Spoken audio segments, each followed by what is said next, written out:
Welcome to stage 1 of our planning, which we've called identifying the requirements. And this is where the seeds of failure are really well planted and watered.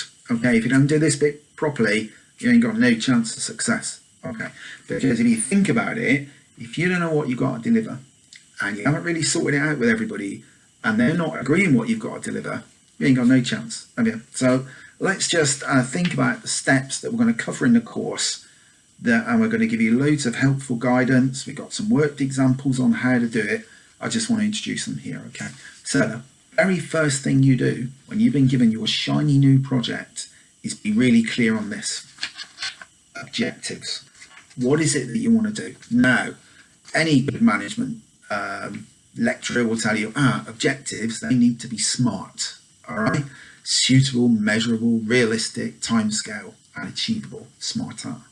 Okay, but how many projects kick off with vague objectives? So you really need to know what is it people want you to do and when do they want it done by? Because when they give you their wish list, you'll know whether you can achieve it. All right, so get your objectives sorted out first. Second thing, stakeholders. Those people with an interest in the project. What is it they think you're going to do? Yeah, some of those will be on your project steering group or your project board. All right.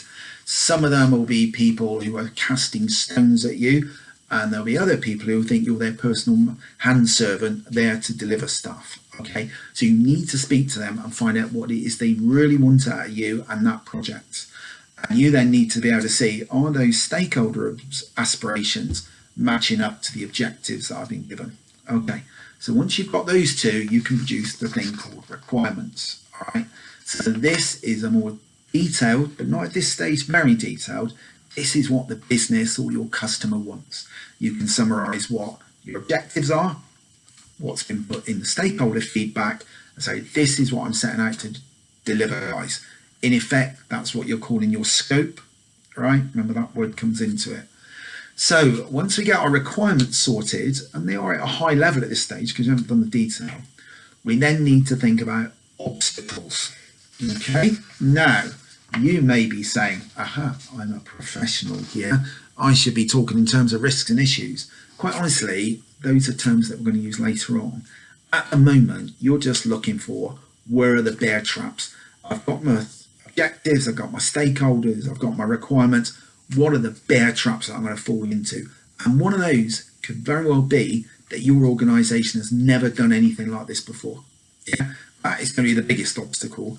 But for so many organisations, they don't realise that's going to be a problem because everybody else is doing it. So you can do it as well, can't you? Straightforward, isn't it?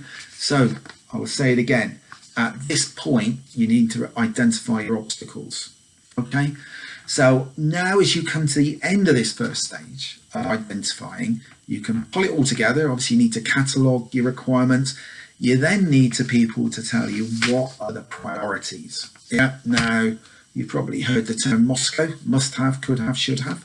Yeah, when we talk about requirements, but you've probably got a big pile of requirements now.